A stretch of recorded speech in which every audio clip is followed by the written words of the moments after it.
Good morning, evening, or afternoon, everybody. It's Kaghoe coming at you with another video. So today I wanted to take the time to talk about SoD TBC. Is it even possible? And what would it even look like? And before we get into the video, I just want to say a huge shout out to REESE from Australia. Thank you so much for the $100 dono. It means a lot to me and helps towards that new PC fund. So thank you so much. It's kind of crazy that I am kind of global now. I'm reaching people in Australia. I'm reaching people in Europe. It's just been really cool and surreal for me to know I have some type of global influence on you guys. And I appreciate the very nice message that you said as well, man. But anyway, without further ado, let's get into the video. So the past couple days and me talking about the future of SoD, the number one comment by far has been you guys wanting SoD TBC. It's just nonstop talking about SoD TBC, how you want to get it, is it going to happen, are you like, is it even possible, and those types of things. And so when we look at SoD TBC, we have to sort of take into consideration the technical side of things, what would work, how it is doable, and where we would run into some severe issues and the problems that it would sort of cause. So the first one is just sort of how patches work and the game works. So right now, you kind of, from what we've seen the past 5 years at least, is they kind of go with a build as their baseline standpoint, right? And they pick sort of like, for instance, classic is 1.15. So it's 1.15 dot whatever.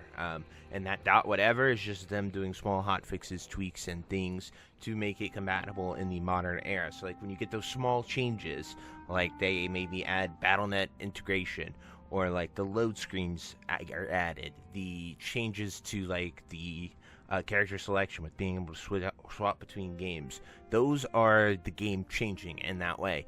And all of those little small changes, if you change the build, has to then be added. So everything that we've essentially had in Season of Discovery as far as hot fixes and stuff just would take a lot of work to make it go. Like even saw it in the year and a half, how many hot fixes and bug fixes and UI changes and all that stuff, all that would have to be then done on the 2.0 build. Then that is just from a technical standpoint, right? The massive one is a gameplay standpoint. So with SoD, or with TBC pre-patch, we get so, like, it is like one of the biggest overhauls to class changes that you see. I think, I honestly want to say in all of World of Warcraft, like, it is such an immense change to every single class, every single spec in the game. The overworld gets changed quite a bit. They rework all the flight paths and how those interact and work. And there is just so many class changes, and interacting those with all the SoD changes, as well as most of the runes and tweaks that we see in Season of Discovery, are just things from TBC, Wrath of the Lich King, and Cataclysm, all kind of mixed into one melting pot to work in advanced ways in a classic setting. So the abilities aren't hard to put in, but interacting those with new runes or the abilities that are just simply become spells that are baseline in TBC would be a lot of work. Like, you would just sort of delete some runes because it becomes part of your class, or certain things might be really overpowered, like Seed of Corruption for Warlocks with all of the shadow damage multipliers and how it is uncapped AoE in TBC. So like Seed of Corruption might be absolutely insanely broken, and that wouldn't be something they would really know or test too much until they got there. So the opening like month of SoD TBC would be absolutely insane with a lot of broken things. Then, as well as how well would Blood Elves and Draenei even be compatible? There are so many, racial things and class spells that would be added, and I don't know. Like, I don't know if that would be another compatibility issue. The point I'm getting at is we would have a ton of just pure compatibility problems to launch something like a SoD TBC.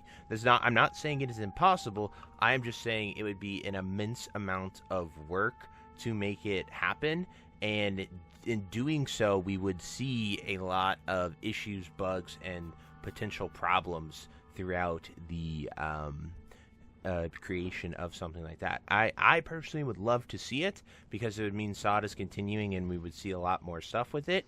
but it just simply might not happen. So, anyway, so that brings me to my next point, and that would be, what would it look like and still be more possible here in the Season of Discovery client, and more importantly, patch 1.15, whatever we're on.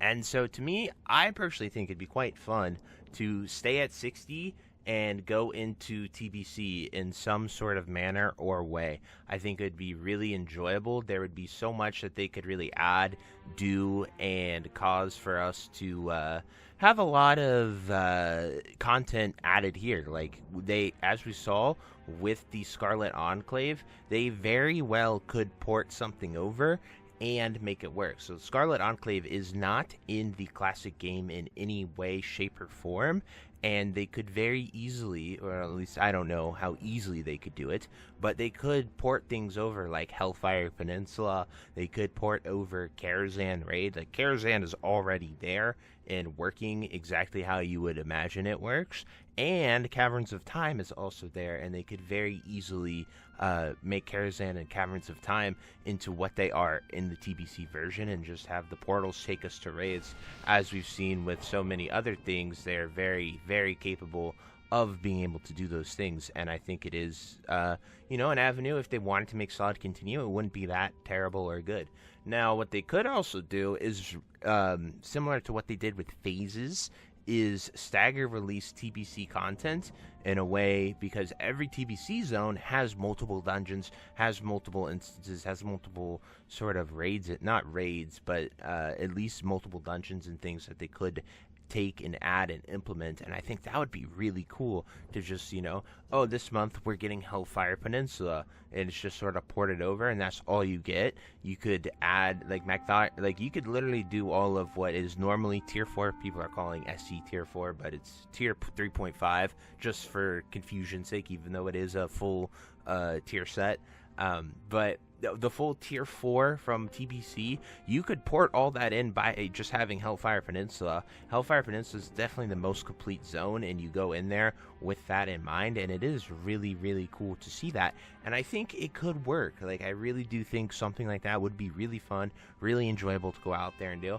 I don't know how much effort it is, obviously, to port over in SE, but I think if we're talking about SoD TBC, as for everything that I mentioned previously, I just really don't think it would work too well with all of the changes that we have had. But there's that wonderful little dark portal right there, and it'd be really cool to be able to just teleport over here and go right into go into Hellfire Peninsula and see some awesome stuff with it. But being able to go there, it means SoD wouldn't just sort of get aerified and end, but they've pretty much said, they haven't officially said that, but all the signs are there. We're not seeing signs of anything new, and I just think it'd be a really cool way to keep SoD going, keep content fresh, and not give up on it for a year and a half and just let it get aerified. But that's just my opinion and thoughts, but I just wanted to do you guys justice, talk about SoD TBC, its possibility, and where we might be headed. But anyway, guys, I truly hope you enjoyed this video. Let me know if you want SoD TBC or something completely different. And until next time, I'll see you later. Voop. Hey you. Yes you. Are you still there? Well, I appreciate you for taking the time to watch this entire video and making it to the end here. If you enjoyed this video, definitely check out the other videos about World of Warcraft listed in these playlists down below. And thank you again. Have a great day. Bye-bye.